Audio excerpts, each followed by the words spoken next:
નમસ્કાર, આપ જોઈ રહ્યા છો નેશન પ્લસ ન્યૂઝ. હું છું આપની સાથે હેતલ ભગત. સુરતની એસઓજી પોલીસે ડુપ્લિકેટ નોટ સાથે 2 આરોપીને ઝડપી પાડ્યા છે.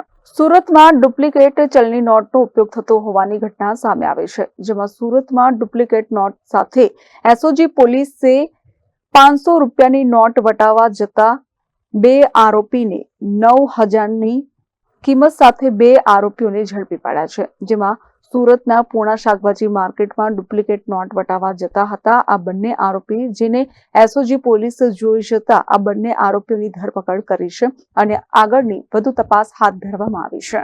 એસઓજીને ગઈકાલે બાતમી મળી હતી કે 2 વ્યક્તિઓ જે છે એ ફેક કરન્સીનો યુઝ કરી અને એને છૂટક વટાવીને પછી જે આપણા ભારત દેશની ઓરિજિનલ કરન્સી છે એ મેળવે છે.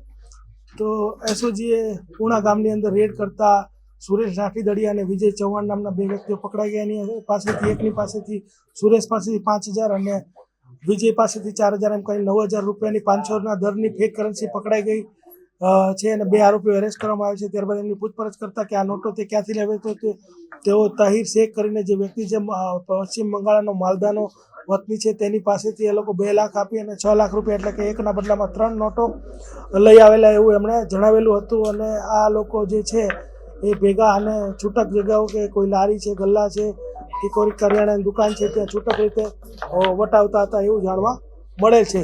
તે ઉપરાંત એમના ઘરેથી એક નોટોને ડિટેક્ટ કરવા માટેનું એક મશીન પણ મળ્યું છે, જે તેઓ એમેઝોન કંપનીમાંથી એમને ઓનલાઈન મંગાવેલું છે.